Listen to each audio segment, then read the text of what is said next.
बार सुंदरवन जंगल में बहुत गर्मी पड़ रही थी, इसलिए आसपास के सब तालाब सूख गए थे। पक्षियों को पानी लेने के लिए बहुत दूर जाना पड़ रहा था। इसी मुद्दे पर जंगल के पक्षी आपस में बातें कर रहे थे।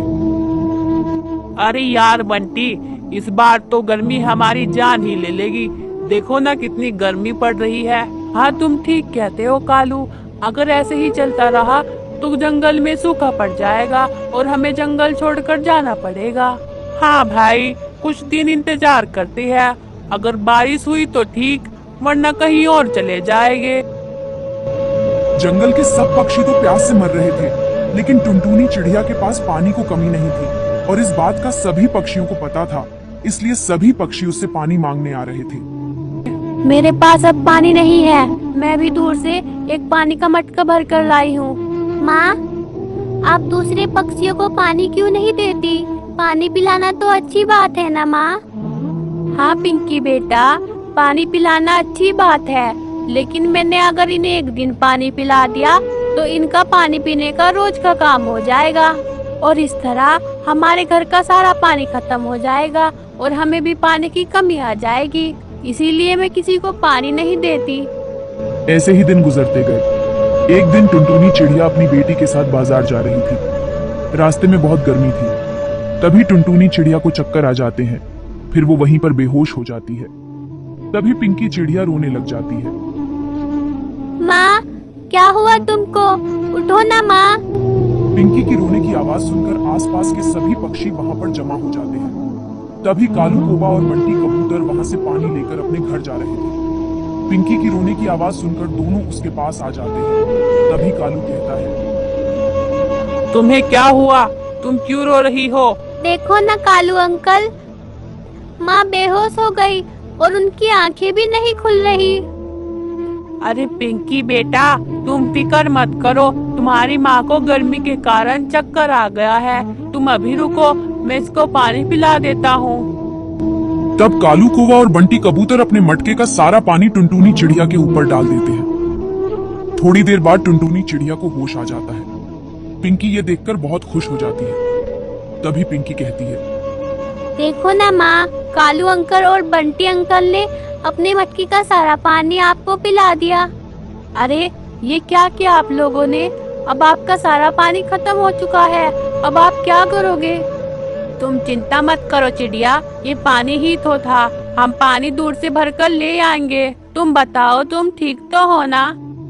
देखो ना माँ, इन दोनों के कारण आपकी जान बच गई और आप हो कि किसी को एक बूंद भी पानी नहीं देती हो। फिर टुनटुनी चिड़िया घर आ जाती है। टुनटुनी के घर में जितने भी पानी के मटके पानी के रखे थे, वो उन्हें ले जाकर तालाब में डाल देती है। फिर तालाब भर जाता है। फिर टुनटुनी चिड़िया जंगल में ऐलान कर देती है कि जंगल के तालाब में पानी भर गया है।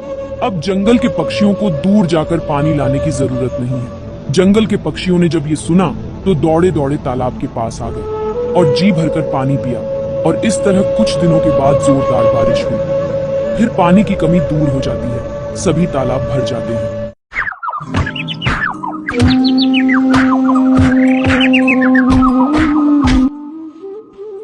किसी जंगल में टुनटुनी चिड़िया अपनी बेटी और अपने शोहर कालू कौवे के साथ रहा करती थी।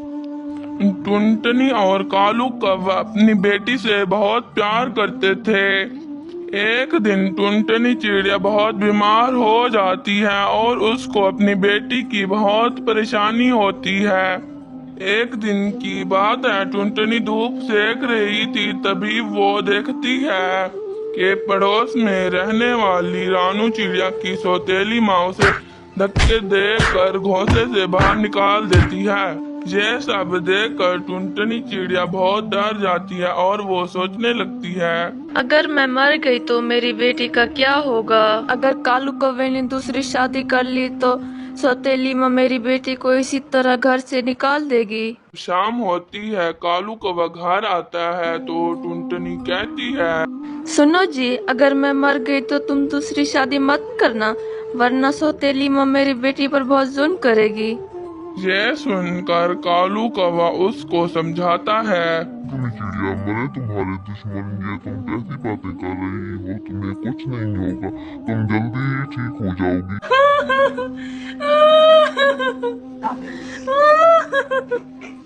नहीं, तुम्हें मुझसे आज वादा करना ही होगा कि मेरे मरने के बाद कभी तुम दूसरी शादी नहीं करोगे। टुनटुनी, मैं तुमसे वादा करता हूँ मैं कभी दूसरी शादी नहीं करूँगा। कुछ दिन इसी तरह बीत जाते हैं। टुनटुनी की हालत दिन ब दिन बिगड़ती जा रही थी।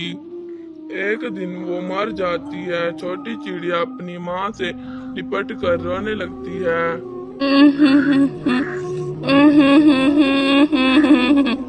माँ उठो ना, क्यों नहीं उठ रही माँ?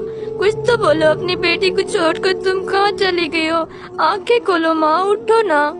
अपनी बेटी को रोता देखकर कालू कौवा अपनी बेटी को चुप कराता है। बेटी, तुम्हारी माँ बहुत अच्छी थी, इसीलिए खुदा ने उसको अपने पास बुला लिया। अब कालू कौवा अपनी बेटी का ख्याल रखता था, फिर काम पर चला जाता था। एक दिन उसके घर बंटी कबूतर आता है और उसको कहता है, तुम कब तक भाभी के गम में इस तरह डूबे रहोगे? मेरी बात मानो तो तुम दूसरी शादी कर लो। तुम्हारी बेटी अभी बहुत छोटी है, उसको माँ की जरूरत है।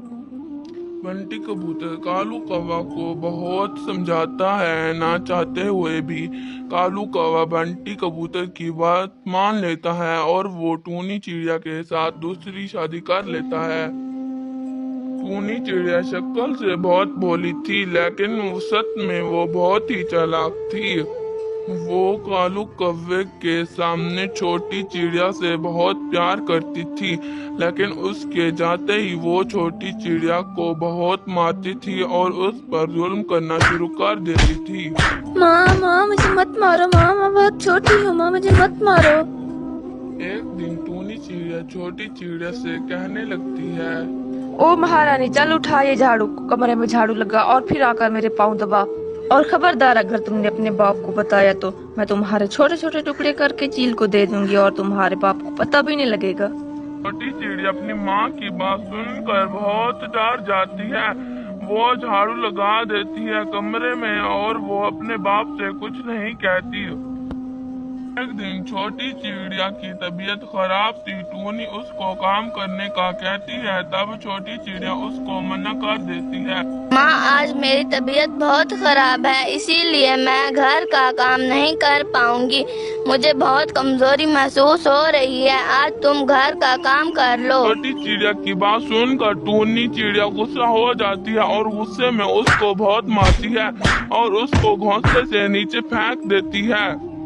उस वक्त कालू कौवा किसी काम से वापस आ रहा था। तब कालू कौवा उसकी ये हरकत देखकर गुस्से से आग बगोला हो जाता है और वो टूनी चिड़िया से कहता है, टूनी चिड़िया, मैंने अपनी बेटी के लिए तुमसे शादी की थी, तुमने मेरी बेटी के साथ अच्छा नहीं किया। तुम अभी इसी वक्त मेरे घोंसले से निकल जाओ, दफा हो जाओ। टूनी चिड़िया कालू कौवे से माफी मांगने लगती है। कालू, मुझे माफ कर दो, ये छोटी बहुत ही गंदी और बदतमीज है। तुम तो जानते हो ना, मैं तुमसे और छोटी से बहुत प्यार करती हूँ। तुम ही मुझे बताओ, मैं अपनी बेटी को नुकसान पहुँचा सकती हूँ क्या? कालू कौवा टूनी चिड़िया को माफ नहीं करता और उसको अपने घर से निकाल देता है। फिर कालू कौवा अपनी छोटी के साथ हंसी खुशी रहने लगता है। इस कहानी से हमें ये सीख मिलती है कि अपने माँ बाप के अलावा सौतेली माँ कभी भी अपने बच्चों से प्यार नहीं कर सकती। ये वीडियो पसंद आया है तो प्लीज़ मेरे चैनल को लाइक, शेयर एंड सब्सक्राइब कर दीजिए।